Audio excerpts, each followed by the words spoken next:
What's up, everybody? Welcome to another episode of Super Gamer Boys. I'm your host and captain, Garrett Morlang, and here in the studio with me, the man of 1,000 personalities, JJ Purdom.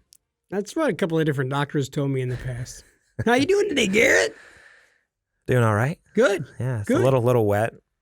It is. We are in the midst of a torrential downpour, the likes of biblical proportions right now in Northern California. That's what it seems like, because it doesn't rain here like 10 months out of the year, and then for like 2 months it just downpours. So Yeah, it hit like this last week, right at the beginning of Thanksgiving break. It was crazy. We were driving down to San Diego, and it was coming down all the drive down there, and then we drove back Saturday night, it downpoured the entire way. It's crazy. It bombed. Still raining today. Yeah, it rained really heavy today, and so we did a lot of equipment maintenance. Yeah, not a lot of work happened today. Pretty great.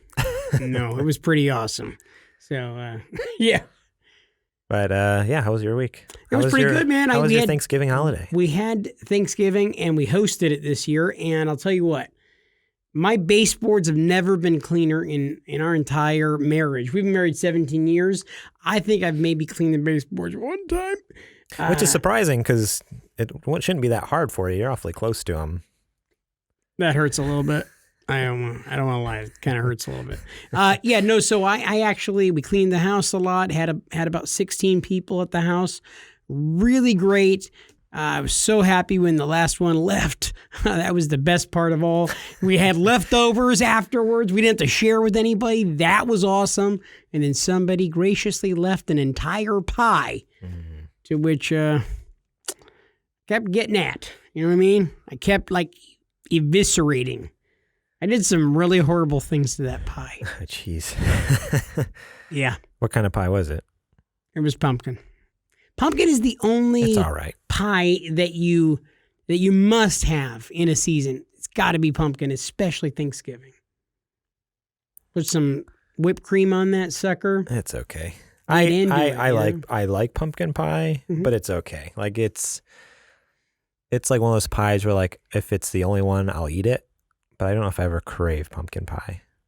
Did you really just say that on air in front of the loving listeners? You said that where people can hear you say, yeah, I don't really crave it or anything. I mean, I guess I'll eat it if it's there. It's one of those pies where you're right. Like I feel like you have to eat it this time of year, but it doesn't mean I love it. Like my pie is definitely, although I talked about last week, chocolate cream pie is number one. Apple pie is a really close second. I don't know. I like all pies. I love all. If it's a pie, I love it, or I really enjoy it. But I think my only two that I really love, I guess, would be the chocolate and the apple. Pumpkin is one of those I like it. It's okay. I enjoy it. But I would never ask for it, I don't think. So I love a good apple pie. I love a good cheap apple pie, too. I'll eat an apple pie, no complaints. Even those little Hostess ones at the gas station, those are my favorite. Amazing. Little Hostess apple pie pack. Apple pockets, pie, like a hot pocket. Put them together. What's not good about that? It's great. It's amazing. My wife made the best apple pie I've ever ate. And I know she's going to listen to this and she's going to be thrilled that I said something about her baking. But our church was having a lot of pie bakes several years back. And Janet ended up looking up some recipe for mile-high apple pie. And you hear that, and honestly, it sounds pretty awesome. That's what they call Modesto, the Mile High City, right? Do they? That's probably because of marijuana, though. Yeah, so, it's not the same reason they call Denver that. Right? So I literally was eating this pie when she made it, and I thought, oh, man, if I could just have this all the time, it'd be awesome. And, I could never see her doing any wrong. So I'll tell you what, Janet, if you're listening, you're making me that pie, and you can get away with a whole lot of stuff. Oh, no. Just saying. Whole lot of stuff. You want a credit card? I'll give you a credit card. Just saying. I really want a pie. I mean, she doesn't need you to get a credit card. She can go get a credit card on her own. Janet, if you're listening to this, you can go get one. I know JJ's probably been lying to you for years. No, don't listen to him, honey. You do need me to sign for that credit card. You can get one on your own. No, Trust it's me. a retinal scan that I have to do for you, sweetheart. They give them to everyone. I mean, they gave one to me when I was 18, barely. I might have only been 17 when I got one, which I think is illegal. I think that might be illegal, actually. No joke. I'm pretty sure I had a Capital One card when I was New York for you, folks. That was Wisconsin. Two craps out there. They really do. And they also really fight vehemently about their cheese being better than ours. That's true. Whoa. I don't know. No, I'm not saying it's true that it's better. Oh, okay. Whoa, No. whoa. It's true. I almost punched you in the face on principle. No, the best cheese is from New York, obviously. I can't believe you said that. The best cheese you'll ever eat is from New York. Garrett. Yeah. Every once in a while, we all say dumb things, folks. And sometimes we say things and we regret them later. You're going to regret this. You're going to wake up tomorrow and you're like, what did I say? One day we will do a trip to New York. We're going to do a whole documentary vlog series of just Super Gamer Boys. in the Big Apple. No, you're coming to the country where I'm from, buddy. You're going to go to my little podunk town, and I'm going to take you to the best cheese place you've ever been to. Okay. All right. It's the best. Is it made by Amish people? Probably. It might be. Isn't that where you're from? New York, where there's all the Amish? Lots of Amish. Yeah. When someone from back home in New York I saw on Facebook posted a picture like raging about like the Amish, and just because they drive their horse and buggies down the middle of the roads in the winter when it's all snowy and icy and there's traffic going and it's dark outside. Like you don't want to pass this horse and buggy and spook the horse and cause an accident or hit someone or whatever, so you're just stuck, and it causes traffic jams in the country because everyone's backed up behind this horse and buggy.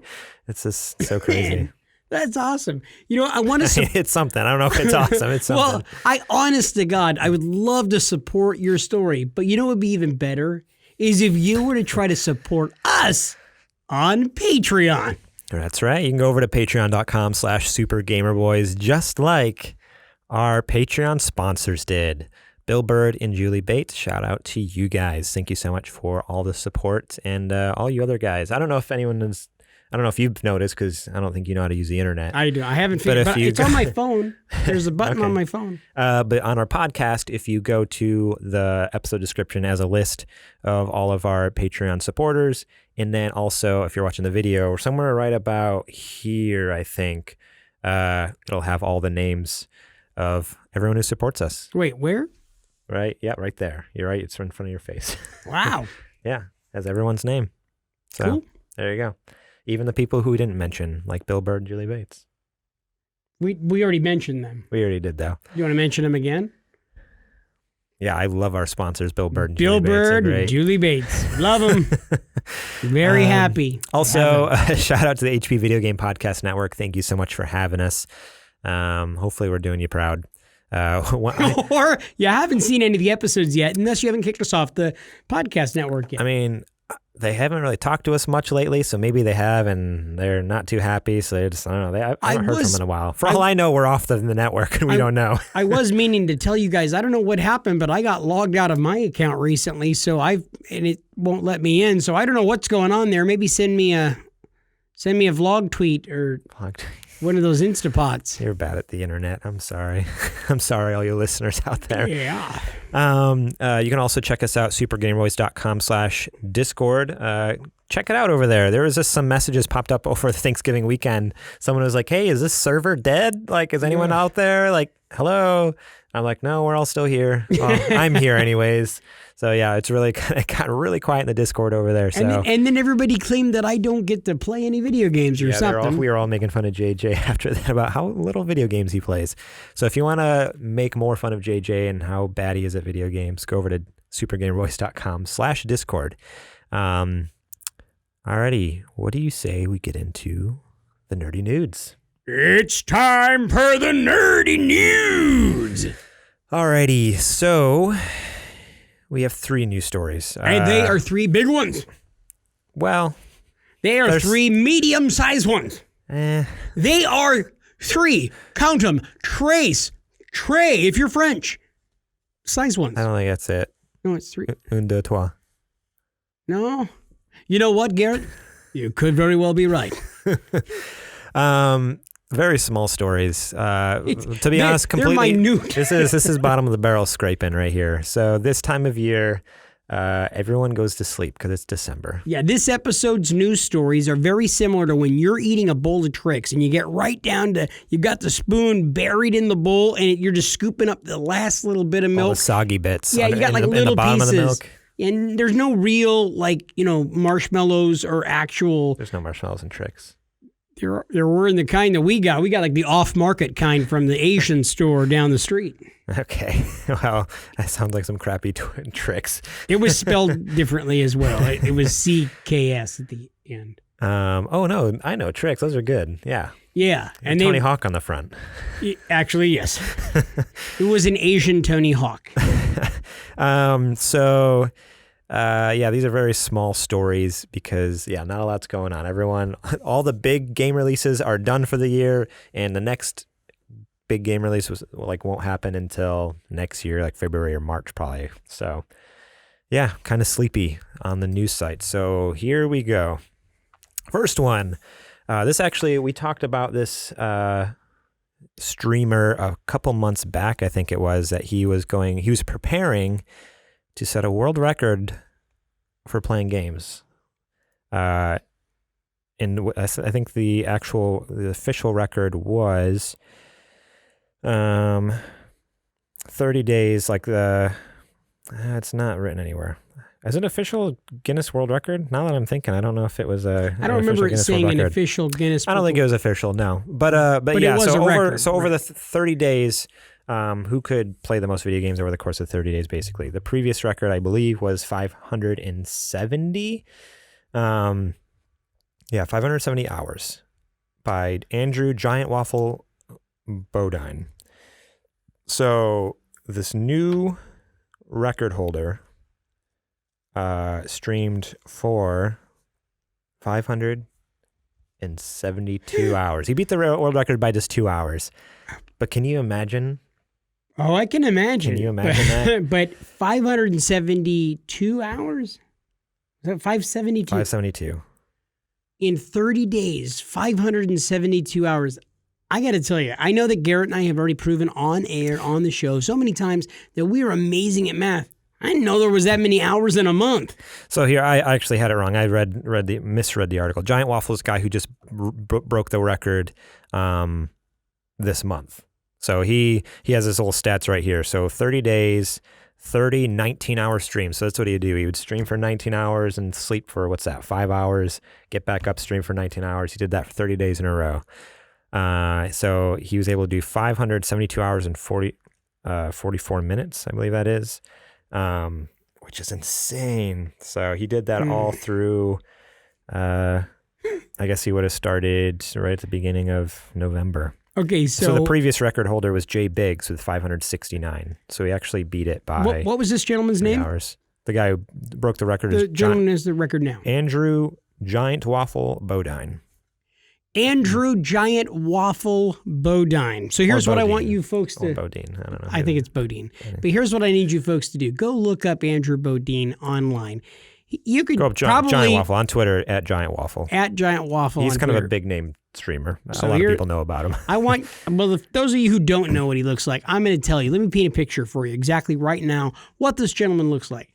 If he had this many hours in the day to be able to stream and play video games, more than likely, this gentleman is unemployed. He has no job. That's not true. Shut up, Garrett.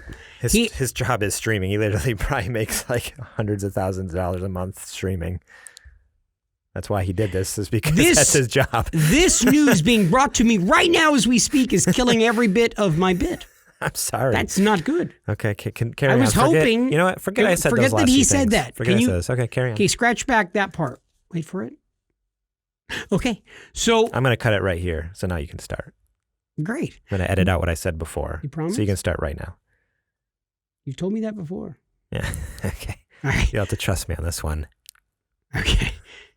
I don't like that. So what I was going to say is we could very easily. What was I going to say? I honestly lost it. I don't know. I figured you were going to ramble on for a few minutes, so I was just checking my Twitter. So the GiantWaffle. More than likely, this gentleman is well over 400 pounds. I'm just going to say he's over four bills. Gotta be. He's a big boy. And he lives with his mom and dad. Not necessarily a basement. I realize that's a trope. But I'm going to tell you, if it is a 2-story house, more than likely he's on the single story. When you get to be that large, you're not going to be using the knees that much to go up and down.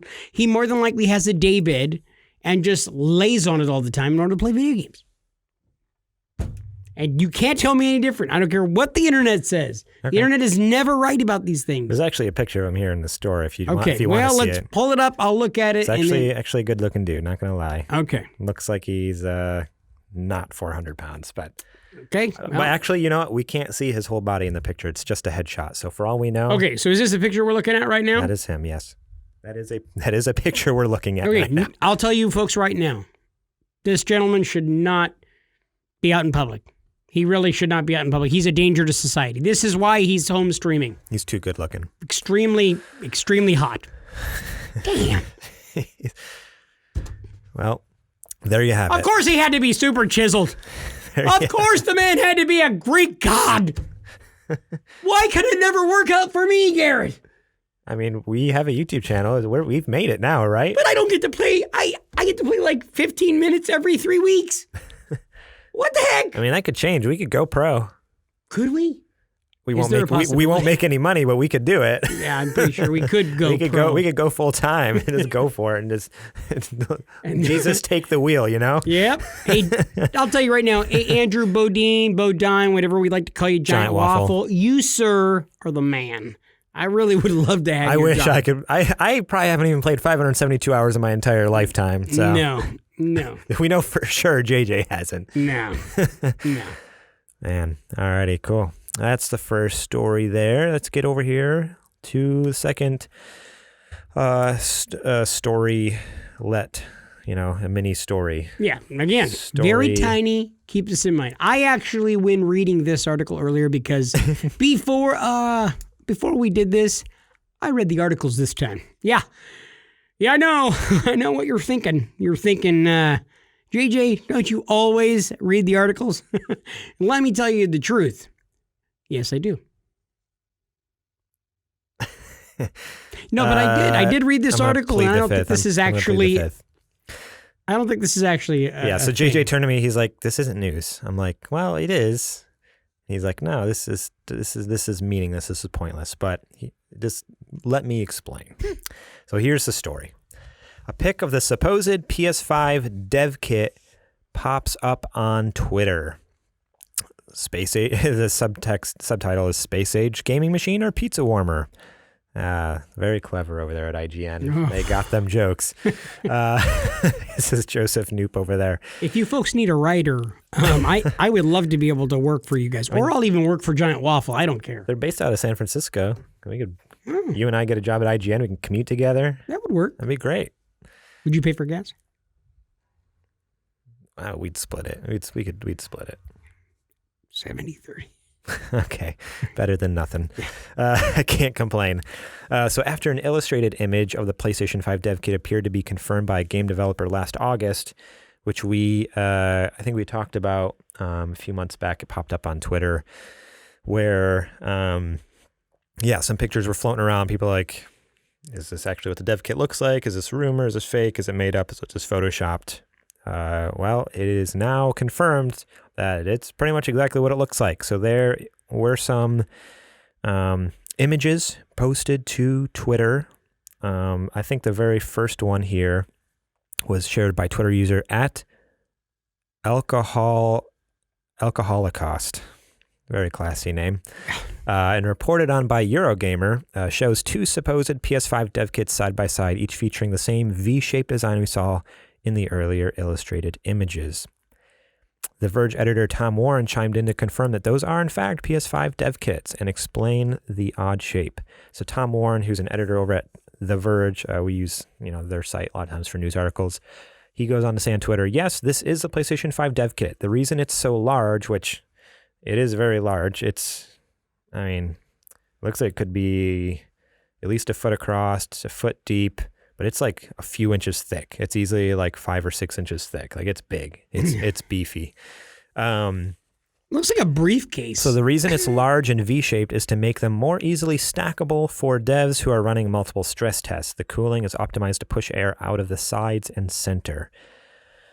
It's like weird rectangular box, but then so the bottom half is solid, but then like the top 2 or 3 inches is shaped like a V. So it almost has like these weird channels and chasms where air can flow in and out of them. if you can imagine that. Or you can just Google PS5 dev kit and it'll pop up in a second.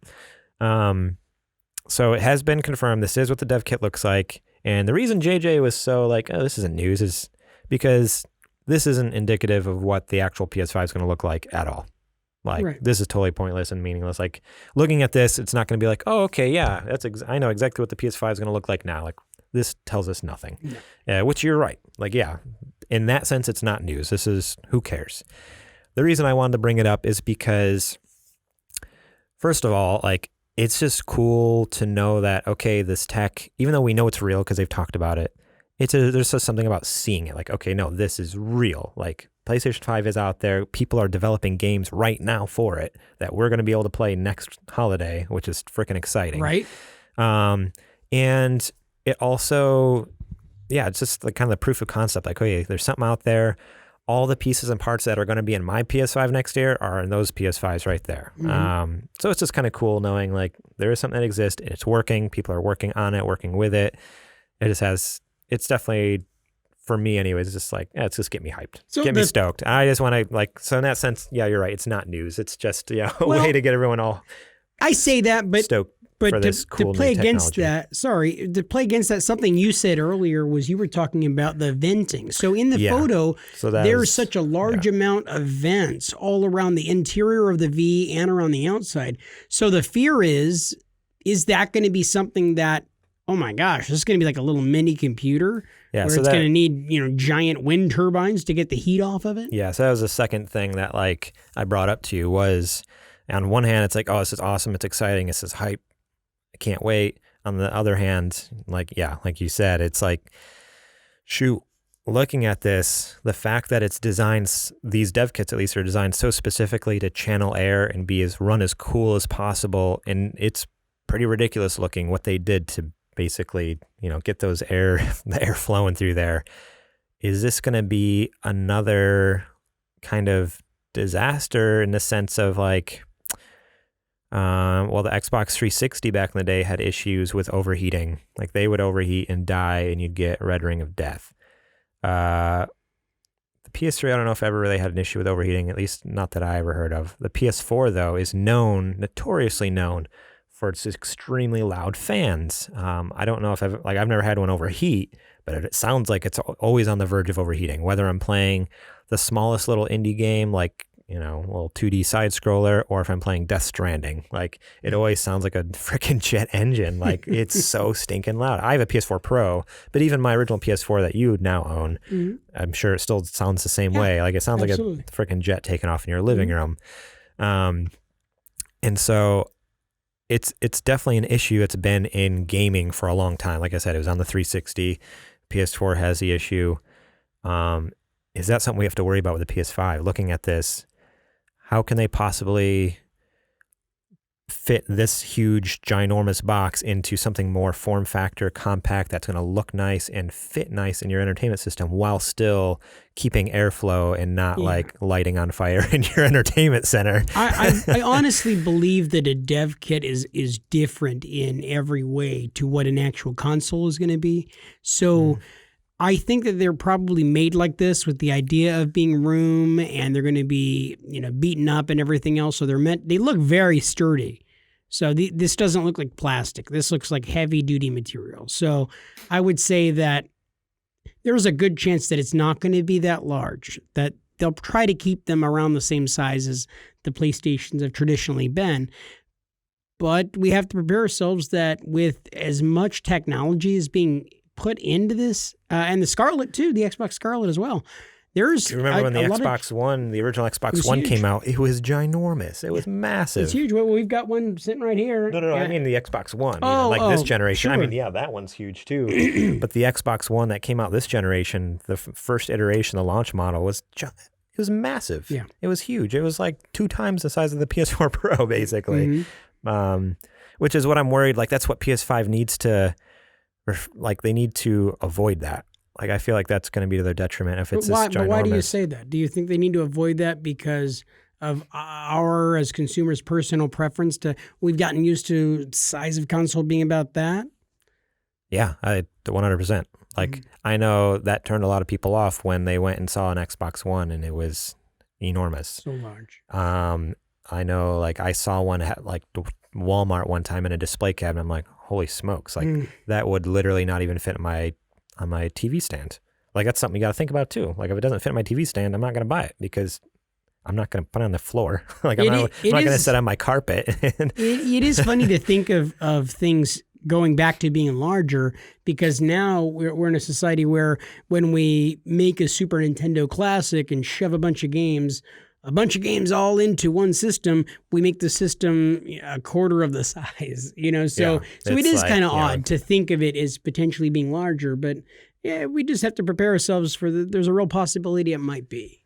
Yeah, I don't know. We'll see. Hope they pack a bunch of crap in there, you know what I mean? Yeah, we will see. I know. Yeah, I mean, they're definitely packing a bunch of crap in there. Like they've given us the specs, and they're impressive. Like the graphics card, the processing, everything in there is going to be sweet. But I just hope they can fit it in something that not only fits in my entertainment system, but also looks cool. Like that's also like this is going to be on display in your living room. Mm-hmm. Like you want it to look cool. Like I don't want some cheesy, crappy looking. Like I know it won't look like that, but I honestly would like second guess, like, oh, what am I going to do with this thing in PS5 if it looks like that? I'm going to purposely try to hide it. And like, that's a pain to have to deal with. I don't know if anybody's ever talked about this yet, but I'm very curious. So with some people going right into buying the PS5, what's the online play going to be like with people who are still playing those same games on PS4? Is there going to be I'm sure there'll be online crossplay I'm sure with there will. PS4 and PS5? That's never happened, right? As far as the cross-generational that I'm aware of. I mean, I could be totally wrong. I think it is. I think it exists. Currently, I think it's only ever been seen on the Xbox side because a lot of the Xbox 360 games you can play on Xbox One. So I think they have it there. So it'd be a similar type thing where, yeah, you could play online still if you're playing a game back and forth. I think it's easier now than ever because they've added cross-play support. Mm-hmm. Like if a PlayStation can play with Xbox, a PlayStation should be able to play with another PlayStation, no matter, even if it's a different generation. So in the past, it might have been an issue, but I think it's going to be easier now than it ever has been going forward anyways. So with newer games, obviously anything older than like 2019 here, I think it's the cutoff. Anything older than that, crossplay doesn't really work. Other than unless it was built into it, like Fortnite and some of those other games and stuff. But yeah, I don't know. We will see. I'm excited. I'm excited for Christmas 2020. Pick me up a PS5. I don't know. Hopefully I have the money for it. If not, I'm gonna have to steal one. Might have to. But we haven't figured out an actual retail on that yet. I think in the past we were hoping 400. I'm thinking more 500.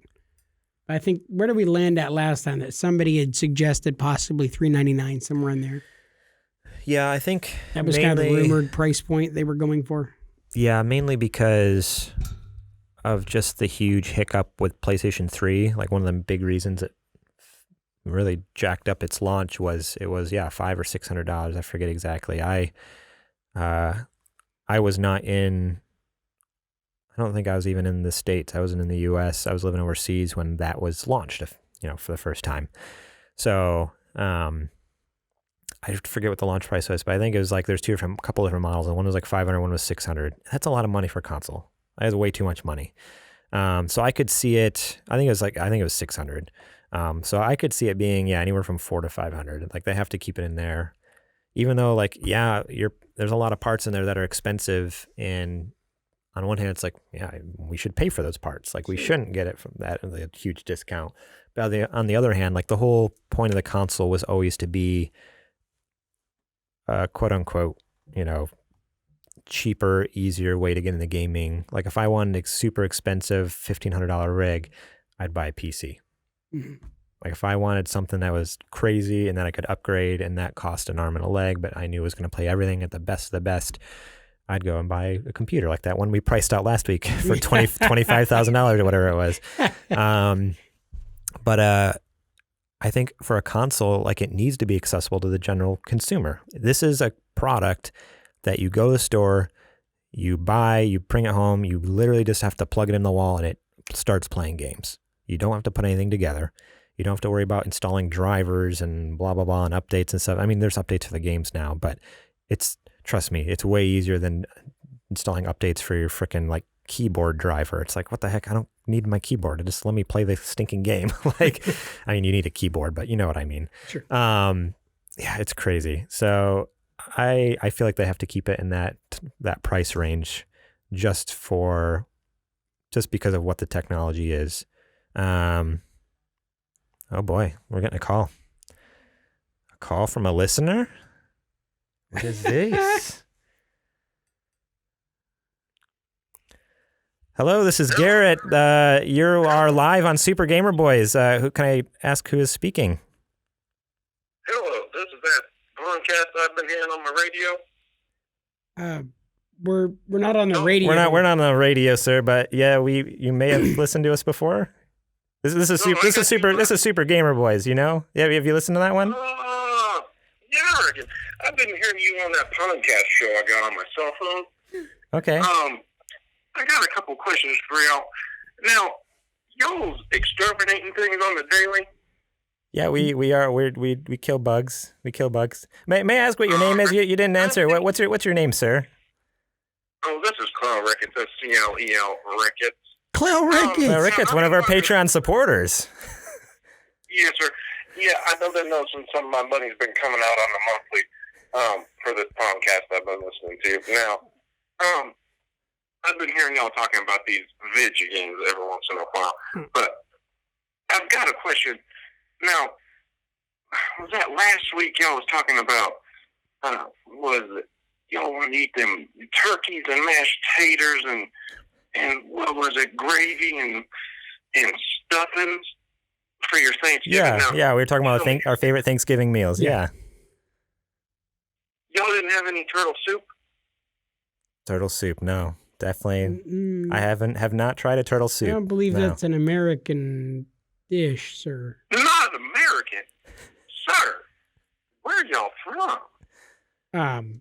I think we've talked about it on the show. We're from California. Garrett used to live in New York. I'm from New York, the Big Apple. That explains a lot. And I'm from somewhere right in the middle down yonder. Oh. And we done cook a turtle up real nice.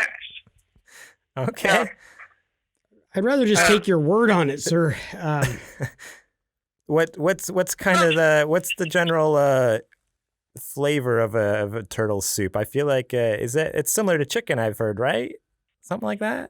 More like gator. It's more similar to gator, which is I'd say it's a lot like chickens. It's easier to get though. They're slow. Chickens, you ever heard the term of herding chickens? It ain't the easiest thing to do. That's pretty accurate. So, Okay. you get out there, you catch a turtle, and you flip it on its back, it ain't going nowhere. And then you just chop it up right there on the spot, and you put it over. Yeah, you put it up there, you put it in some water, and you get some taters, and you got turtle soup. Okay. What do we do? No, okay. Well, that's Y'all. thanks for that family recipe of yours. I can't wait to try that one later when I get home. No. It's turtle, water, and taters. Okay. Why don't you take your word on it? Yeah. Oh, JJ plans on going home tonight and trying that one right away. If we, what, I think that's the trickiest thing. We don't actually have. I don't know if I've ever seen a turtle in California. Not to say they aren't here, but I don't know if I've seen one around here. So I do have a giant turtle. And one of my customers has a giant turtle in their yard. Okay, so you're gonna steal their customer's pet turtle. Okay. Why not? Does that work? Can we steal a pet turtle? It scares me. Now, that begs the question. Now, all I ever had is alligator snapping turtle. Those big snapping turtles. Oh, yes, sir. They got to be about 15, 16, 17, 18, 19, 20 pounds to be any good. It's like a big range. Okay. I don't know what kind of customers you got. But I guarantee you ain't got no 15, 16, 17, 18, 19, 20 pound gator turtles. No, not around here. See, they gotta have that big shell so you can cook them in it. Okay. Well, this is all very this is all very I feel like very PETA's interesting. going to be reaching out at any moment, Garrett. Yeah, I think we might get the podcast shut down for this one. So Wait, come on now. No, So you tell me y'all ain't had no turtle soup, no turtle casserole neither? oh my God. no, sir, we have not. No turtles have ever been killed on this show, folks. We have never harmed any aquatic animals. They're not you don't hurt them, you just eat them. Okay. You don't hurt them, you just eat them. Okay. Well, thanks for these little nuggets of wisdom here. I like I said, JJ, I think he's gonna cook some up later tonight, and I hope he shares with me with lunch tomorrow, and we'll get back to you with our thoughts. How about that? I tell you what, if y'all boys ever want to come down to Southern Louisiana, I'll cook them up for you real nice. Have a good night now. Alrighty. All right, Thank you so much for your Clel. support. Thanks for calling in, and I can't wait to hear from you next time. Oh yeah. Sign up. I'll see y'all later. All right. All See ya. right, Clel. Oh, dude, I got a taste in the back of my mouth that tastes like a booger, like a wet booger. Well, That's disgusting. New lows, man. Animal cruelty. I mean, it's not though. I mean, it's just hunting. I'm pretty sure they're aquatic. Notice how I picked up the southern accent. I don't know. We're just you talking like- to Claire for a few minutes. I can't help myself. I declare. And you know, there's one Southern person listening to this podcast right now, and they're saying to themselves, that Garrett is so offensive with his over-the-top Southern drawl. Well, thank you so much, Clel, for writing in or calling in. I don't know how he got my number. Might have slipped it to him on Twitter. Yeah, but thanks for the call. And like I said, hopefully JJ comes back next week with some turtle casserole for us to try on air. Not going to happen. We'll see. No. We will see. All right. Well, you say we get into this third news story before someone else calls and regales us about something gross we need to eat. Right? So the last one also isn't really a news story.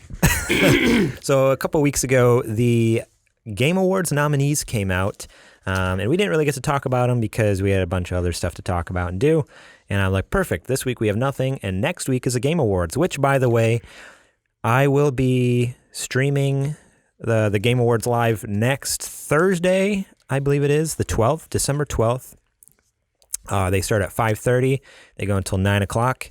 I will be here doing live reactions on our stream. So you can watch it live like other places without me if you don't want to see my face or talk to me or hear what I have to say.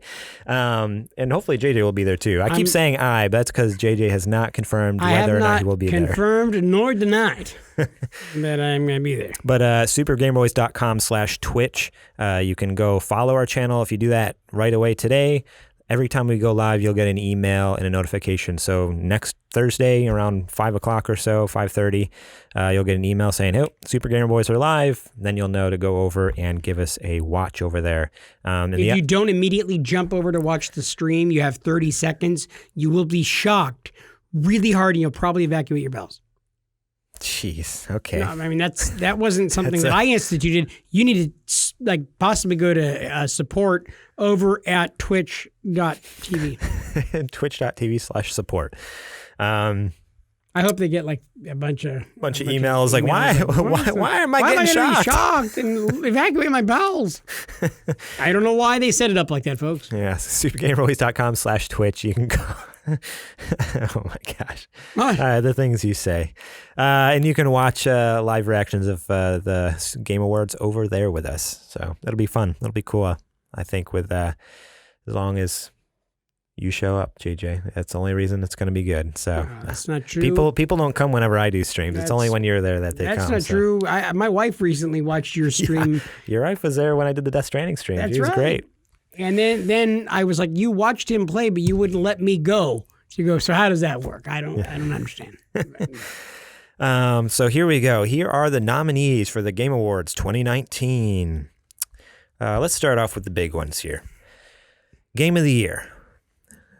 Control was nominated. Death Stranding, Super Smash Bros. Ultimate, Resident Evil 2, Sekiro, Shadows Die Twice, and The Outer Worlds. So what I'm going to do with some of these categories is, if you have a vote of your own, I want you to throw it out there. So what would you pick if you have a pick?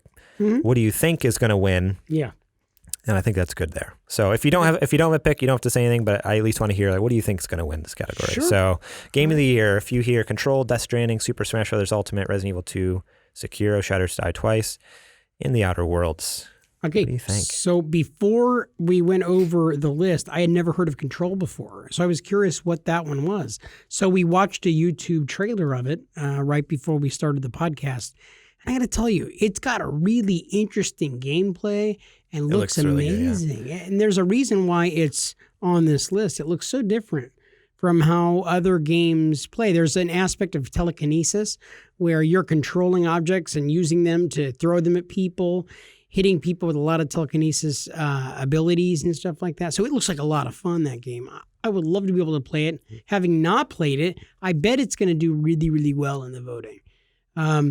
Excuse me. That's the type of stuff that people love, is that different gameplay and bringing something totally different to the table. As far as games that I have seen and played a little of, really, Resident Evil 2 on this list, Resident Evil 2, as well as Death Stranding. Resident Evil 2 is a good one.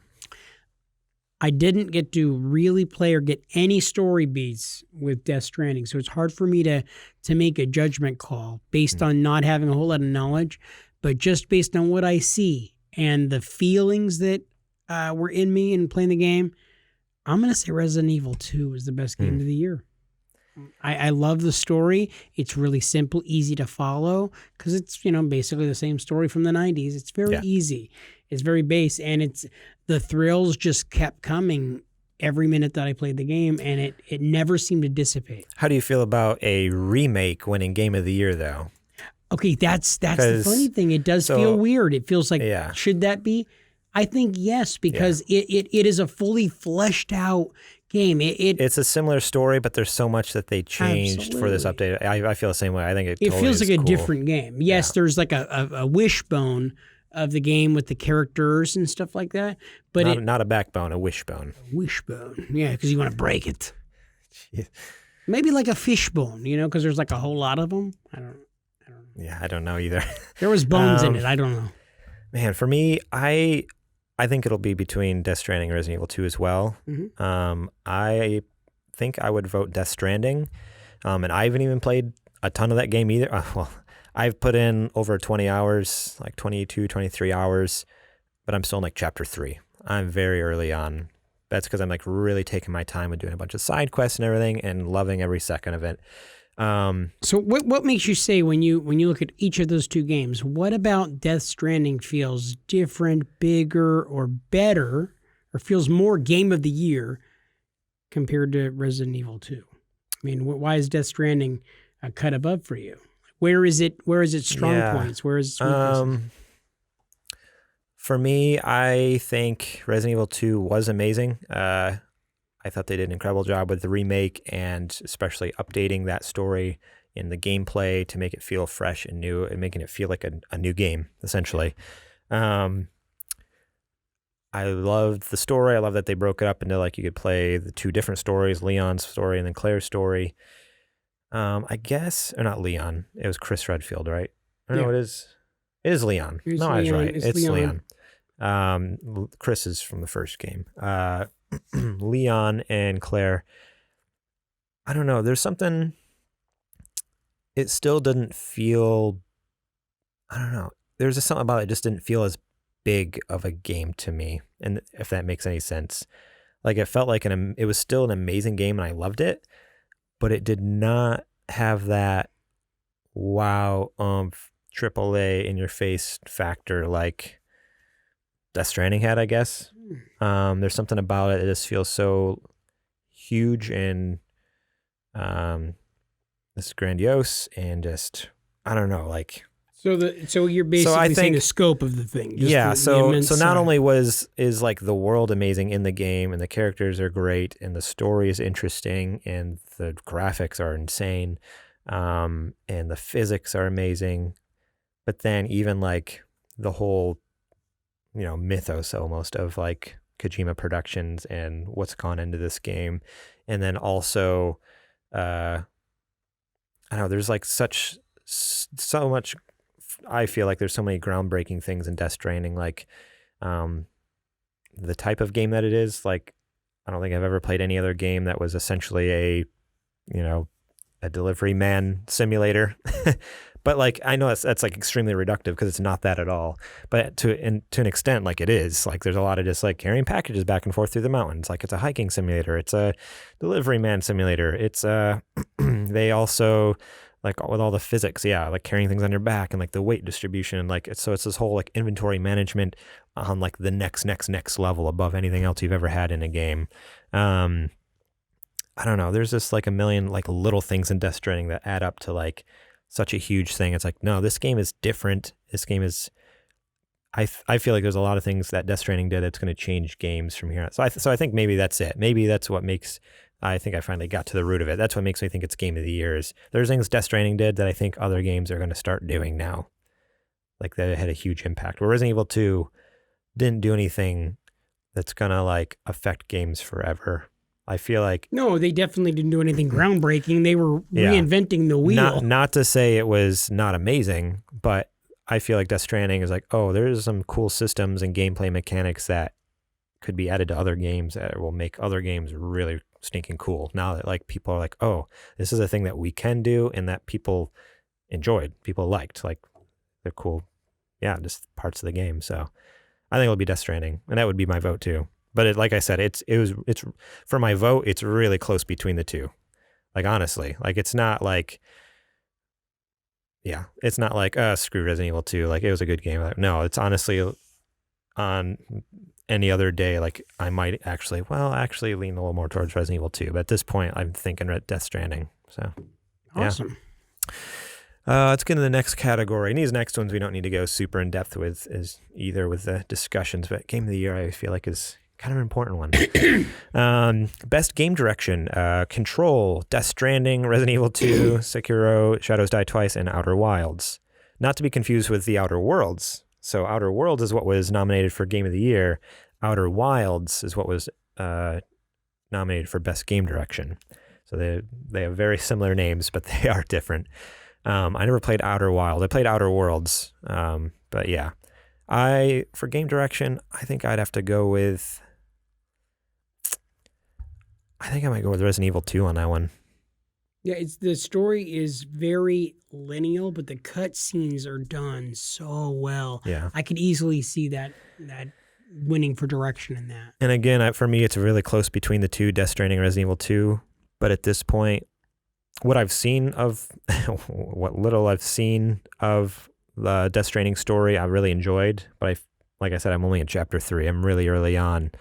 So I feel like I can't give it that stamp of approval without seeing at least half of, or like 3/4 of, what's actually the game direction. Like at this point, I know very little, even with all the hours I put into it. So I think Resident Evil 2 should win that one. That's one I'd vote for. Best narrative, A Plague Tale, Innocence, Control, Death Stranding, Disco Elysium, and The Outer Worlds. I think out of that list, I have not played Control. What I've heard of Control is that it does have a really interesting story. But I think out of all those, I'd have to go with Death Stranding for best narrative. Just because Outer Worlds, like I did play a little bit, and that was the one, like, I put a few hours into it. I just could not, like within those first couple of hours, like I do like 4 or 5 hours, the narrative didn't grab me. Like it didn't suck me and I didn't want to play more. So for that, I feel like you can't give it best narrative. It obviously didn't grab me or suck me in. So for some people, I know it did the trick, but for me, not so much. I don't know. What do you think? You didn't really play any of those games. I didn't, so it's really hard for me to make a judgment. Yeah. Which one do you think would win now? I think that Death Stranding is going to win. Because I think the narrative that's being told through the way that game was put together and directed is really beautiful. And from all what I've heard from the other games, for me, the narrative just stands out on the top of the page. There's something really special about this game. Yeah. There's a reason why it's so polarizing. You either love it or you hate it. You're not really hearing a lot of in between. Right. Yeah, that's for sure. Very polarizing. So the next one is Best Art Direction, Control, Death Stranding, Grease, Sayonara Wild Hearts, Sekiro, Shadows Die Twice, and The Legend of Zelda Link's Awakening. So this one, I I could see it either going to Control, or I could honestly see it going to Legend of Zelda: Link's Awakening. So, because Control, we watched that trailer, Yeah, and it's interesting you say that because I actually was thinking Control. Yeah, so Control, like we watched that trailer, it is really beautiful. It's really amazing, and that was one of the things I remember from a lot of the reviews. People were like, it honestly, especially on PC, it's one of the most beautiful games a lot of people have played. And like if you go to YouTube, there's as ray tracing capability, so you can like play it with ray tracing on. Like the lighting is just insane through the game. See, and based on the trailer, that's one of the things that I told you. Like, how did we miss this when it came out? But then Legend of Zelda: Link's Awakening has one of like the cutest little art styles. Like I love what they did with this remake. Like I don't know, I'm showing JJ some pictures here because I don't know how much he's really seen, but like they took a Game Boy game and like made it like look like little toys and like little 3D world. It's like it's so cute. Like it looks all like a little plasticky kind of 3D world, kind of soft, and I don't know. I really feel like I do like what they did with it. It does look very, very colorful. Yeah, I can see the art style is pretty cool. So for me, I honestly think that would be my vote, is Link's Awakening, but I think Control will win. Yeah, I would vote for Link's Awakening. I didn't get to play Link's Awakening as another one where it came out in a month where a bunch of games came out, so we bought those other games other than this. But I want to get back and play this game really bad. But just what I've seen, it's like it is the most beautiful game I've seen, like just through trailers and stuff, obviously. So that would be my vote, but I think the winner's going to be Control. Yeah, I'm kind of feeling like Control's going to take it in that. Not that I have a whole lot of firsthand experience from Link's Awakening, but Control looks pretty amazing. Yeah. Best score in music: Cadence of Hyrule, Death Stranding, Devil May Cry 5, Kingdom Hearts 3, and Sayonara Wild Hearts. Okay, I know for a fact that you've played a couple of those games. A few of them. I know Cadence of Hyrule you played quite a bit. Yeah. So what's standing out to you here? So I really, really enjoyed Cadence of Hyrule on Switch. Awesome soundtrack. It was basically like a dance version of all the Legend of Zelda tracks that we loved back in the day on the Nintendo and Super Nintendo and Game Boy. Like they basically took all those classic songs that we know from Zelda and just dancified them and like really like made them really cool. I love that music, but and Kingdom Hearts 3 is always known for having amazing soundtracks and awesome music too, and a lot of like kind of Disney themes and stuff, because that's what it is. It's all like Disney has like everything. Disney has great songs. Yeah. But honestly, and this is going to sound like, so I think out of these ones, I know what you're going to say, and I'm totally in agreement with you. I think Kingdom Hearts 3, well, I don't know. I don't know who will win this. It'll either be Kingdom Hearts 3 or Cadence of Hyrule, maybe. Okay, you actually went a different direction. Those are the ones I think will win. Mm-hmm. But I would vote for Death Stranding. Okay, that's what I was going to say. And the only reason why is, yes, a lot of the game doesn't have a lot of music. It's very quiet, very silent. But when it does, the score, like the instrumental, like orchestral score, is so beautiful, so great, so perfect. And then also there's all the songs that that Hideo Kojima had these artists like make songs inspired by the games that are in the game. And to be honest, I made a Spotify playlist of all the songs and stuff because I had it playing in the background of our Death Stranding stream. I think he posted the link on our social media to that Spotify playlist. So if you want to go listen to some of the songs I played on the stream, most of the songs on that playlist are songs from the game. And I literally listen to that playlist every chance I get. Like I've put so many hours into that playlist because I love not just the orchestral soundtrack, like the score, but also those songs like by Low Roar. Like it's one of the artists that are like a lot of the songs are Low Roar. Yeah. And then there's actually an album called Timefall that is actually like, I think they were paid by Kojima Productions essentially and Sony to make these songs inspired by the game. And you can find the album on Spotify as well as type in Timefall and it'll show all these songs. There's like 12 songs or something, and they're all in the game as well. They're all in the game that you can listen to on your little music player. But I've listened to some of the music from every one of the games. I've listened to music from every one of them, And the Disney stuff is all lovable and awesome. I can see that winning. I think that Death Stranding is far and away the best music. Having played Resident Evil had great music. It really did. It built. Resident Evil was not nominated for this, though. No. Oh, but okay. You're just saying. I'm just saying that's one of those games that had great music that it was so light and just able to get you on edge and get you it was really good at the building tension. The tension was amazing, incredible. It was just done with slight music. It's so easy. The way that Death Stranding's music builds stuff up inside of you, it wells up emotions that you didn't know that you have. That game is beautiful. That's the second thing I noticed. First thing was, oh my gosh, this looks incredible. But in playing it and listening to the soundtrack, I was blown away. I'm like, this music is so different from everything coming else. up over the crest of a mountain, the peak of a mountain, and all of a sudden, like you see, like the sun starting to come up a little bit, and there's a city down there. And as you're coming up and over, this music is slowly building in, and it's just emotional and like epic enough. It's like, oh man, this is awesome. Like this feels like this is like the epic scene in like a movie or something as he like riding it out down into the city or something. It's like, I feel like such a, badass right now. Like this is so cool.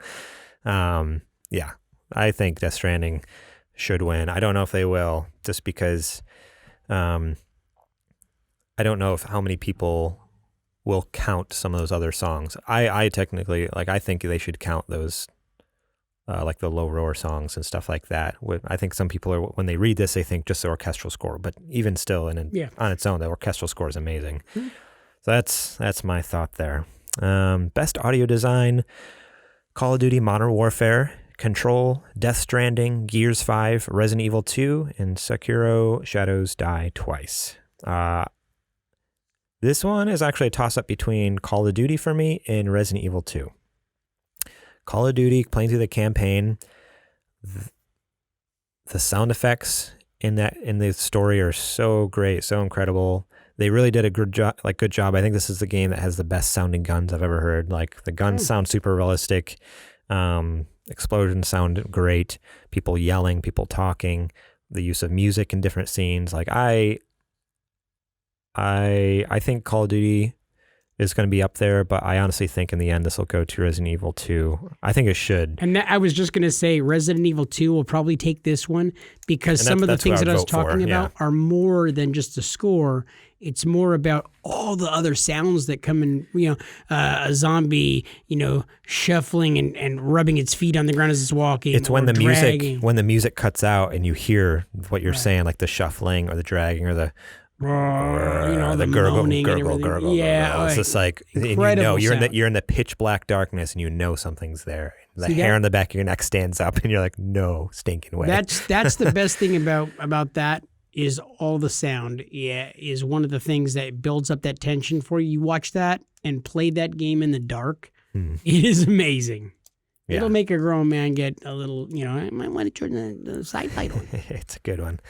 Best performance: Ashley Birch as Pavarti Holcomb in The Outer Worlds, Courtney Hope as Jesse Faden in Control, Laura Bailey as Kate Diaz in Gears 5, Mads Mikkelsen as Cliff in Death Stranding, Matthew Peretta as Dr. Casper Darling in Control, and Norman Reedus as Sam Porter Bridges in Death Stranding. Best performance by an actor / voice actor. I think Mads Mikkelsen should get this. And that's, to be honest, I haven't even seen him in, I haven't even really got to a part in the game with him in it. I know it's going to, he's later on in the game, but what I've just seen from trailers and stuff, he's so amazing. I have to give this to Mads. And I was watching this little documentary where they were talking about some making of stuff, and they were talking, they showed some Mads Mikkelsen, him, in the black suit with all the white balls all over him, the motion tracking stuff, motion capture. And just watching that, I'm like, holy cow, he's so freaking amazing at acting. And that's with no digital effects, no nothing. It wasn't gameplay. It was literally him in a white room with a bunch of white balls on him. And I was like, holy cow, he's a really good actor. So awesome. I would vote for Mads on this one. I honestly am extremely super bummed that they do not have. Oh shoot! I just totally blanked on his name. I was gonna say it. It was one of those things where I was thinking about it too much, and now I just slipped my mind. Give me 1 second. I love it. Oh no! It was Mr. Perfect just totally dripped on his own perfection. What was his name? I was literally like it was coming out of my mouth. I was gonna say it, and then I froze up there. Want me to take some wild stabs? Troy Baker. Troy Baker should get it. He was the voice of, from The Last of Us. He was Joel in The Last of Us. Yeah. And he's been in a ton of other games. He was in Uncharted 4. I think he played Drake's brother, because Nolan North played Drake, Nathan Drake. But yeah, Troy Baker, if you play a game and you loved it, like Troy Baker was probably in it. He's been in every freaking amazing game Nolan ever. North, the two of them Nolan North are in everything. They're unstoppable. They're and they're best buddies and have a great YouTube channel as well that I love to watch. But Troy Baker played Higgs in Death Stranding, which is what my mask up there is from, that I wore on the Death Stranding stream. If you want to go watch that, supergameboys.com/YouTube. But he, again, I've only seen him just a little bit in my gameplay, and I'm already so in love with him. Like, his character is crazy. Like, he's so good. And not only because in the past, Troy Baker was he's a voice actor, but in Death Stranding, especially, they did facial scans. They did it in this game. He's an actor. He's acting now. It's not just using his voice. And I know they did that for The Last of Us too. They actually motion capped a lot of stuff for The Last of Us, but it wasn't his face. It wasn't his facial features and stuff. So to get into this game, it's Higgs looks like Troy Baker. It doesn't look like someone else. It's Troy Baker in the game, just like Mads Mikkelsen looks like Mads Mikkelsen. And Norman Reedus looks like Norman Reedus. So I think Troy Baker got kind of shafted on this one. He should have been nominated for sure for Higgs, because that's my favorite character so far in Death Stranding. Keep in mind, you're still early yet. You've only been a smidge in the game. I know, and that's the thing. I smidge in the game. I've already fallen in love with him. He's amazing. Yeah, Troy Baker's amazing, and so is Nolan North. I just can't get enough of watching those guys play old video games. And right now, they've been playing a series where they're actually playing Uncharted, so you could actually go and watch them. And they're playing through The Last of Us. Oh, nice. I think they're doing them both at the same time. They're doing Uncharted 2 playthrough with Nolan, and then they're doing Last of Us playthrough, which was the game that Troy was in. So pretty cool. That's very cool. But yeah, so for best performance, I think it'll go to Mads. I mean, obviously all of these voice actors are insane. Ashley Birch is great. Courtney Hope, Laura Bailey. These are all some amazing voice actors and just actors in general. Like I said, a lot of these games now, people are straight up acting, and they're no longer just using their voice. They're actually acting in them because they're doing a lot of motion capture for most modern games nowadays. But yeah, that'll be interesting to see what happens there. I'm going to just read a couple of these. We're not going to talk about them, but just so everyone knows what's going on. Games for Impact: Concrete Genie, Grease, Kind Words, Life is Strange 2, Sea of Solitude. I hadn't really played any of those games, so I don't really have any input on that.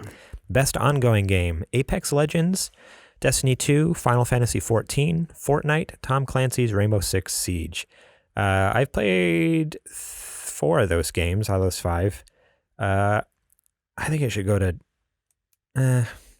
I would vote for Apex, but that's only because you don't like Fortnite. But I guarantee you, Fortnite's going to win. I think Fortnite's going to win. The only reason I think Apex could win it is because Apex came out this year, so it's going to be one of those things where for being less than a year old, they really are killing it. They're doing a good job. Fortnite wasn't. Well, Fortnite was pretty hot at the beginning too, I guess, but they weren't as hot as they are now. It took them time. So I think in a couple of years, if the whole Battle Royale thing is still going, Apex, I think, could be killing in a couple of years too. But I don't know how hardcore this Fortnite craze is gonna continue. My son says that when he's a grown man, he's gonna work for Fortnite or whatever. I'm like, okay, whatever. Okay, because you could work for Fortnite. But you know what? I don't try to discourage him. I don't tell him you can't work for Fortnite, son. You'd have to work for Epic Games. But I digress. Basically, I just want to be able to remember what I was saying. I started to say something. I had a whole point, and I got lost. Cool. You want to move on to the next category? If we can, that'd be great. Okay. Best independent game, Baba Is You, Disco Elysium, Katana Zero, which Katana Zero is stinking awesome. I would vote for that one. Outer Wilds, Untitled Goose Game. So Katana Zero is the only one I played, and I freaking love that game, so I would vote for that one. I don't think it'll win. I think Untitled Goose Game will get it, just because when that game came out, it was all over Twitter. Like, everyone was just like making memes and jokes and like loving it, like raving about how amazing it was. So I think it'll win just because of the sheer like publicity it got. Where Katana Zero was an amazing game as well. It got awesome reviews, but it didn't get like the whole, Twitter social media treatment, just because it was like more like it was a quiet hit. Like, people loved it, but people didn't like splay it all over social media. So I remember what it was I was going to say. I basically was just going to say that Fortnite kept reimagining what they were doing, and they keep doing that consistently, and it keeps them hot. It might not be as big in the future as it is right now, but I think this game is going to stick around for a really long time. Mm-hmm. I think it's going to be like one of those World of Warcrafts where like there's still going to be a heavy contingent of people who play it. I hope not. Let's see. I'm going to skip some of these categories because, we're getting into some ones that don't really matter. Like, mobile game, community support, VR, AR game. Best go and get coffee guy. There we go. Best action game, Apex Legends, Astral Chain, Call of Duty Modern Warfare, Devil May Cry 5, Gears 5, and Metro Exodus.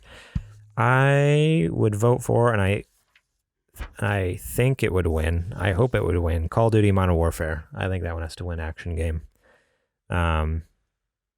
Like that, like I said, after playing that campaign mode, it blew my mind. Like, I could not believe how good the story was and the action was in this game. Like, they did such a good job with this Call of Duty. Like, they put a lot of heart into it. It didn't feel like, even though it still is, like Call of Duty is a yearly thing that comes out every single year, this one had a little more heart in it that made it actually feel like, oh, this isn't just a cash grab, even though it was. Okay, yeah.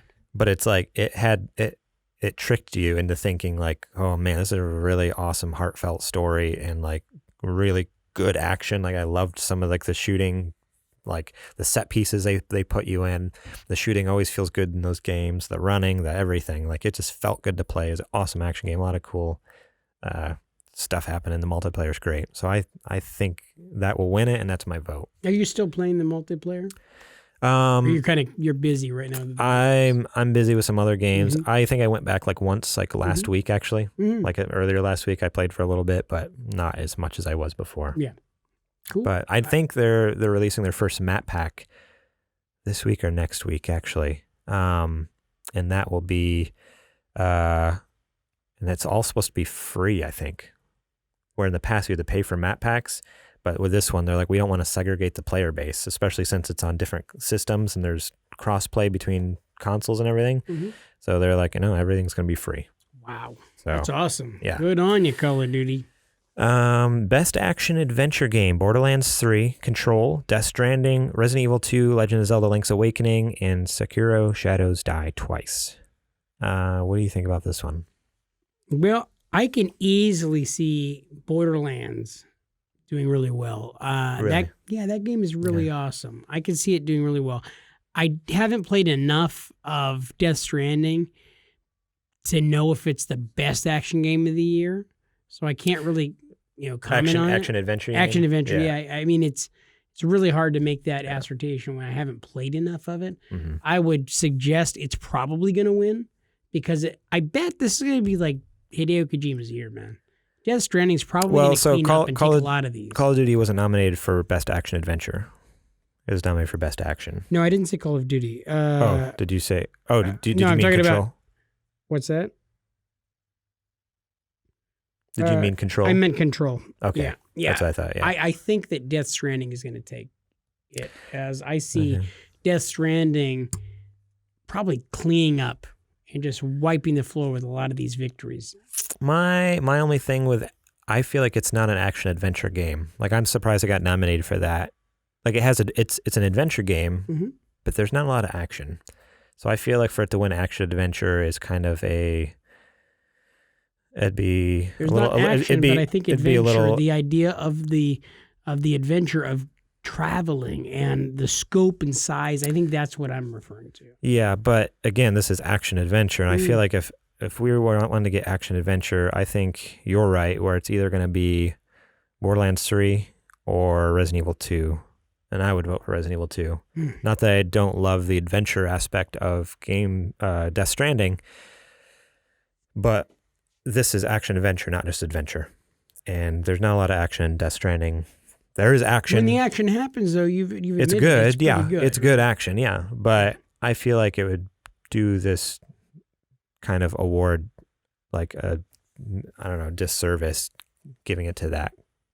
It'd do both the award and the game a disservice because it's not necessarily an action adventure game, and I just feel like it goes both ways. Where it's like I think Death Stranding absolutely, if there was an adventure game category, which there isn't, like it would deserve that. But I just feel like it's not an action adventure. I think I honestly would vote for Resident Evil 2. I think, but I think it'd go between that and Borderlands 3. Let's see. A lot of these other ones, like we've said, we haven't really played a ton of these games because a lot of games come out in a year, and Patreon only covers so much. But let's just touch on best family game because I have played pretty much all of these. Actually, I take that back. I've only played 2 of them. Jeez. Actually, I played 3 of them, 3 out of the 5. So there's Luigi's Mansion 3, Ring Fit Adventure, Super Mario Maker 2, Super Smash Bros. Ultimate, and Yoshi's Crafted World. I think, or I would vote for Super Smash Bros. Ultimate, and I think that'll win it. I think Smash Bros. Ultimate gets it no problem. That is such a huge game. It's literally the biggest Smash Brothers ever. It has every Smash Brothers character from every game in one game. And even though it came out last year, it's technically a 2018 game. It was one of those things where it came out after it was eligible for Game of the Year last year. So I think it could easily smash and take Family Game for sure. And honestly, I think it'll. I kind of back to our Game of the Year discussion. I think it could be a contender for Game of the Year as well. It sounds crazy. Especially when it's going up against Death Stranding, Control, Resident Evil 2, The Outer Worlds. But Super Smash Bros. Ultimate, Super Smash Bros. In general, has a very special place in people's hearts. So you're thinking the aspect of you and other members of the family all playing, congregating together kind of a thing, right? Yeah. I disagree completely. I think that Super Mario Maker 2 is going to be the game that takes this. And the reason for that being, so many people enjoy creating levels and having other people play their levels, and that becomes a really fun family event. That's what I've noticed in my family and in other families that I know that end up getting that game, that it becomes a very big deal to play with others. Yeah, I don't know.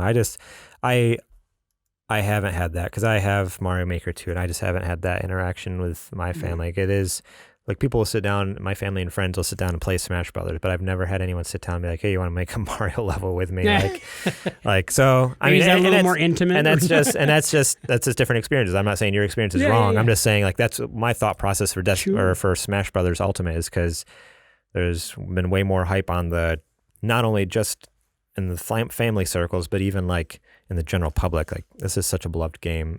I would be shocked if it didn't win something this Game Awards, and we didn't nominate it for anything else, so it has to be that, right? Yeah, I guess. I don't know. That's my thought. It has to win something because it was a freaking amazing game. But yeah, we'll see.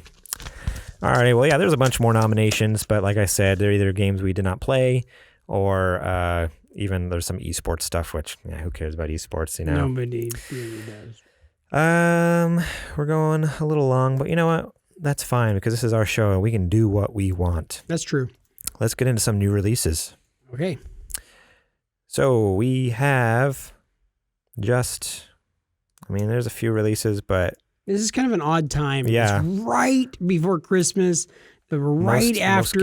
Most games aren't really coming out this time. The only one here that I see worth mentioning, December 3rd, Halo Reach came out on Xbox One, and but that game was already out. You know, it's a 360 game. So, but it's just the Xbox One Master Chief Collection version. So it's all up-res graphics and everything. So go check that out, I guess.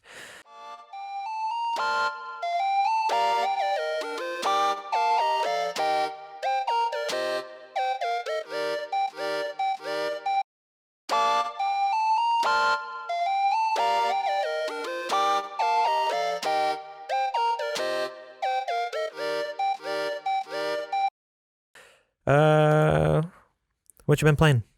Okay, so I know there was some talk on the Discord about me not playing because that's a standard theme. I didn't get to play anything. Well, guess what, kids? This time around, this week, I did get to play stuff, and I played a bunch of it. I worked so hard to be able to host Thanksgiving and have people come to our home and have them in our home and then kick them out of our home that on Friday I got up and I looked my wife dead in the eye and I told her straight out, "Sweetheart, is it okay if I just sit on the couch and play video games all day? I really need one day to just do nothing." She was so awesome. She totally let me. She did what we call, she pulled a Trudy. She just let me play video games. That's what we call it at our house. Yeah. No, it was great. I did like a 3-hour stretch of playing Star Wars Fallen Order, and it was amazing. The visuals of this game are breathtaking. When airships come flying over you and you're getting, blown away from the thrusters, and the gameplay, learning how to run along edges of walls, using the Force. I think I'm coming over to the dark side. Yeah. I'm kind of starting to love a little bit of the Star Wars stuff, man. That's awesome. And I've also been watching something because, see, I felt guilty. You said, dude, you got Disney Plus. You got to watch The Mandalorian. So my wife was fully asleep, and I busted out 3 episodes. And I got to tell you, so good. I love it. It's amazing. So good. It should not be that good. It should not be that good. This is movie quality stuff on TV. So much action. The characters are so well defined and colorful. I'm like a freaking Baby Yoda. Need I say more? This is the way. The way this is. Yeah. No. I've become one. It's so what good. I hate the most. It's so good. If you haven't seen The Mandalorian, go watch it.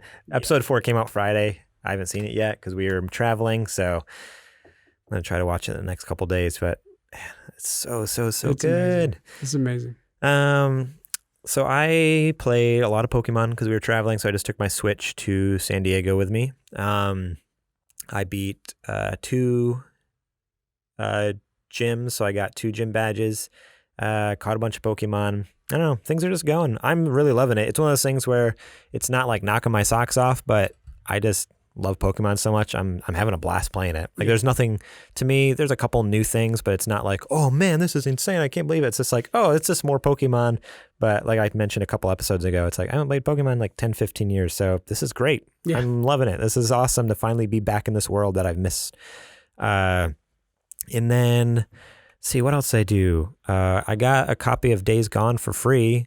I played the first 15 minutes, and to tell you what, I'm glad we didn't pay money for this back when it first came out in March or February, whenever it came out. We were going to pre-order it, and then all the bad reviews came out. And we're like, oh no, drop this one. Yeah. I'm glad. How did you get it for free? Black Friday deal, baby. Buy 2 pre-owned games at GameStop, get 1 free. You took full advantage. Heck yeah.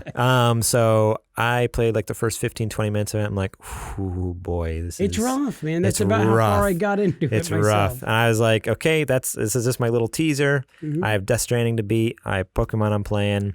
I'm just going to hold off on Days Gone. When those other games are done, can you see yourself going, I'm going to go and sit down and devote 4 to 10 hours of getting through this? Yeah. This game? No. Once I finish those games, like I won't have anything else to play, so might as well. Like, I mean, I'm sure I could find something to do in Death Stranding or something to do in Call of Duty or whatever, but I might as well. If I have a game that I haven't played yet, like I'm going to do my, try my hardest to at least get into it. And then if it just doesn't grab me, then that's when it's like, sorry, gotta I had an interesting opportunity this past week where I actually loaned out one of my games. Okay. So are you sure it was your game and not one of mine? Because you have an awful lot of my games and movies, so actually, maybe in the next couple of weeks, if you could start returning some of those, that'd be cool. Nah. So basically, it might have been one of your games. I'm not really sure. No, I have Uncharted: The Lost Legacy, which is the ladies' version of Uncharted that came out after Uncharted 4. And it is a lot of fun. My daughter Deanna's boyfriend came over the house. He's a big gamer. And he wanted to play, and he was playing the game. And then I said, like, he got into it. I said, you want to borrow it? And so loaned it to him. And then I literally, after he left, I started thinking, like, That isn't Garrett's, right? That is mine. Okay, no, it is mine. That's mine. I was going to loan that to you, Yeah, but I figure you're so overwhelmed with I games have right way now too many games that right I figured that the kid can borrow it and he'll get it back to me, and then you can have it after that. Yeah, my backlog is so big right now, so I have plenty to play. And then I also, so this is a two-parter. I have not played this game yet, but the reason I got this game, I got Gran Turismo Sport. It was $10, brand new, not even used, brand new at GameStop for $10. The reason I picked it up is because this last weekend, I watched Ford versus Ferrari. This is a film featuring Christian Bale and Matt Damon. Two incredible actors. I love their stuff. If anything has Matt Damon or Christian Bale in it, I'm going to try to watch it. Like, I love them so much. This is a movie I did not watch one trailer going into it. I had no idea what it was going to be about. Like, just so I didn't even read a description of it. I just saw the title. I'm like, Ford versus Ferrari. Okay. Like, I think I had a picture of an older car. I'm like, okay, it probably has something to do with the Ford versus Ferrari thing back in the 60s, which is exactly what it was about. I guessed correctly because I grew up, my dad loved racing. I have a history with racing in the household. He raced dirt bikes and four-wheelers. And then also after he got, out of that, as became a dad, he watched NASCAR. Like, that was the only sport we watched in our house was NASCAR. Yes, it is a sport. And so I always loved racing. I always loved like Formula One, always loved the GT stuff, loved anything racing. And so I'm like, okay, cool. Like, this has something to do with Ford versus Ferrari fight, kind of like when the GT40 came out and, that whole thing. But obviously I didn't know the story. I knew like of the events. So I jumped into this movie and dude, this is one of the best movies, I think, actually. I'm really happy I knew nothing about it. Like, I didn't watch one trailer. I didn't read one description or synopsis. I just jumped into this. I love this stinking movie so much. Like, I don't know. And so a lot of the movie has to do with more of the drama behind the scenes between Carroll Shelby, which, if you've ever heard of a Shelby Mustang or the Shelby Cobra, he's the guy who created those cars, essentially.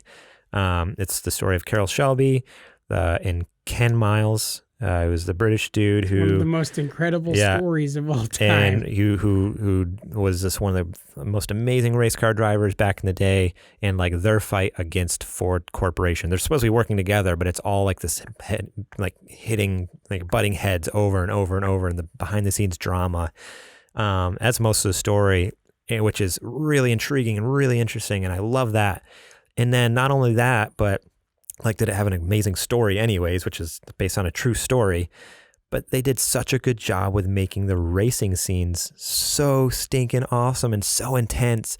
I was telling JJ earlier, I was like, there's times in the movie where I was like sitting forward on the edge of my seat, gripping my armrest so tight, like, oh man, is he gonna make it? Is he gonna make it? Neck and then, muscles all bunched up. Like, I left the movie so tense. Like, I went home, I'm like, Trudy, I need an ibuprofen. Like, I'm so sore. Like, after watching this movie, because it's so good with like the tension. Like, oh, is he gonna make it? Is he gonna crash? Oh, is he gonna stop in time? And then, or like there was even a moment I was like this close. I was so close to standing up and cheering. I was about like, yes, yeah, like screaming like in celebration because it was so cool. It's awesome when a movie can make you feel emotions like that. Like, it's the most bizarre thing because there's like a scene where, he has like his hand on the shifter and he's behind this car and he's, drafting behind him and you're waiting for him to slingshot around and pass him. And he's just like, not yet, not yet. Not yet. And then he's like, now. And they made that scene so stinking cool when he all of a sudden slams it. Boom, you hear this gear slam in. It slams in the gear, hits the gas, boom, flies around. And for like, it sounds like so stupid. Like, he just passed a guy. But they make it so cool and so intense and so awesome. I'm like, this movie is so good. That's amazing. So even though this is like, you may think it seems like some hokey, weird racing movie. Like, it's really good. They did such a good job with like the drama and the story, and then making the racing like really interesting and fun to watch, almost like you're watching it like live in front of you. So, and go like, also before I went and saw it, I'm like, is this something I actually want to see in theaters? And after watching it, I'm like, yeah, this is awesome. Like the sound design is so good. Like hearing race cars like sound like they're coming around you. Like all of a sudden it's a camera shot of like the front of the car and you hear on your right side like zoom, like fly by you and on your left and stuff like that, or things flying. Like it was just so cool. I honestly recommend seeing it in theaters just for the sound of it. Or like when it they first fire up the race cars for the first time, it's loud. Like it's almost just like you want to cover your ears, but it's like sounds realistic. Like that's if you go to a racetrack, that's what it's like. Like race cars are loud. Like you need earplugs, and that's what it is almost like in some of these scenes where it's like the engine's like roaring, and it's like, man. I know I probably sound like a madman. No, I want to see it. I was so shocked. Like when I walked out of there, I was like, this might be my movie of the year, honestly. Wow. Like, remember, Marvel's Avengers Endgame came out this year, and I honestly think I like this movie better. Wow. like, this movie was really good. I really highly recommend everyone go see it in theaters if you can. If you can't, rent it as soon as you can. This is a really stinking good movie. Like, it might be one I buy and just have on my shelf so I can go back and watch later. Oh, wow. It was beautifully shot. Like awesome writing, dialogue, story, everything. It was just top notch. Yeah, so. Being somebody who listens to the Adam Carolla podcast, I shared with you earlier on today, Adam Carolla actually came out with a documentary about that whole story, Ford versus Ferrari, and it's been lauded as an amazing, amazing documentary. I haven't had a chance to see it yet, but it's so funny. He actually gets asked all the time, hey, did you make that documentary because of the movie? And no, he made the documentary before the movie came out. But it's a great documentary, and you should check it out. Now that you've got interest in it, I would suggest checking it out. Oh, for sure. But yeah, so after watching that, I left the theater. I'm like, I need to play a racing game so bad. Like I got that itch because I grew up playing all the Gran Turismo games. My dad had all of them. He had 1, 2, 3, 4. I had the 5th one on PS3, and then let's see. Well, this is I think the 6th one, Gran Turismo Sport. And I never played this one. Never got it. I think I never touched it because they added a lot of online features. Like a lot of it you have to play online, and I thought that was dumb at first. And I'm like, after coming out of that, I'm like, I need something. I got to play a racing game. So I picked up Gran Turismo Sport for $10. It's super cheap. So go to GameStop. I think used you can get it for like $8 or $9. And new it's like 9 or 10. So super cheap. And I can't wait to go. What I want to do, I want to get to the point of the game because I really had to itch to race on that racetrack. Like I want to do the Le Mans racetrack there that they race on. That was always one of my favorites back in the day on the old Gran Turismos. I'm like, that's what I want to do. I need to go back. That was the best part too about watching that movie is I knew that racetrack like the back of my hand because I had raced it so many times in all the video games. I'm like, oh, I know exactly what's coming up here. Like it's the hairpin corner where he has to like after the long straightaway, he's getting up to 220 miles an hour and you got to hit the brakes at this point. So I was like, after playing those games and like then jumping in this movie, I'm like, this is really cool. So yeah, I got the racing itch right now. Well, I look forward to playing it after we finish the podcast. Yeah, we're going to hopefully it's been updating while we're recording. So hopefully it's ready. We'll see. All righty. Well, that about wraps it up for today. Thank you guys so much for listening to our podcast and watching our video this week. We very much appreciate all you guys. And if you really enjoyed it, go over to your favorite podcast service. Apple Podcasts is a great one. Give us 5 stars over there. Leave a review. That's awesome too. If you're watching on YouTube, give us a thumbs up. That really, really helps. Subscribe to our channel. Then you know when our new episodes come up as well. Remember, you can support us, patreon.com/supergamerboys. That helps us keep the lights on, the mics on, and keeps the games coming in for us to be able to talk to them. The more games we get to play, the better discussions we get to have when like Game of the Year time comes. Because like this year, there's categories we had to skip because we just didn't know. So if come next year, we're able to play a little bit more and talk about it a little bit more. It would just make things even more interesting for you guys. We can make more interesting content, like maybe a separate discussion episode where we just talk about Game of the Year stuff. Obviously, we don't know enough about that stuff to do that type of stuff at this point, but we would love to. supergamerboys.com/store. You can pick up some sweet merch. We got mugs like that one there, some mugs. We got some stickers like that, game cartridge stickers. Go check it out, supergamerboys.com/store. You guys should put those stickers on your PlayStation 4 and you could turn it into a Super Gamer Boys PlayStation 4 with like my face on it. Yeah, limited edition. Yeah, and you'd be the only one who ever did that. The only one. Just don't tell anyone else that you did it. And then, yeah, for all you know. Right. You'd have a one of one. Yeah. You can find us during the week, supergamerboys.com. You can see all the other places you can find our show. Twitter and Instagram at supergamerboys. I try to post at least some new episode stuff, and if we're doing any live streams, it shows up on usually Facebook and Instagram. Not Facebook, Twitter and Instagram. You can find us on Facebook, though, facebook.com/supergamerboys. I post on there once in a while. Facebook, I found. Every once in a while. Facebook is just old guys like me. There's a lot of old people like JJ on there. You can find us on our personal Twitters. I'm at GMorlang. I'm at JJ Purdom. I tweet quite a bit, or at least I'm a retweeter.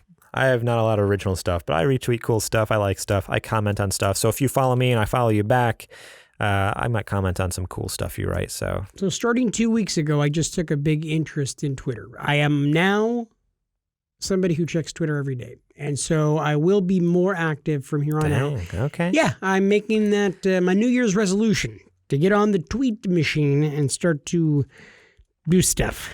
Cool. Yeah. Sounds good. I didn't say it was going to be good stuff. I'm going to do stuff. Yeah. Thank you so much to Star Andrews for our logo. You can check her out on Instagram at Ground Floor Graphics and Facebook.com/Ground Floor Graphics.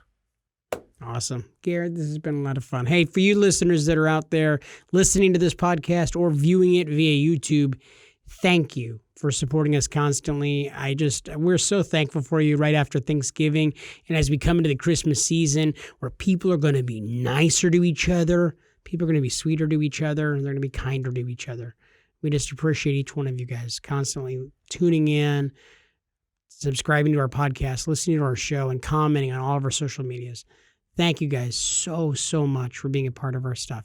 So please send us money. Lots and lots of money. I knew it couldn't stay nice and sweet, and I had to go somewhere like. Well, this is honest, guys. I got bills to pay, so just start sending money. My kids, they like to eat regular, like every day. So if you can help, that'd be awesome. Sounds good. Okay. All right. Hey, you know what, Garrett? I think it's just about that time. He's Garrett. I'm JJ. We are the Super Gamer Boys. Seriously, send me money. And we'll catch you on the flippity flop.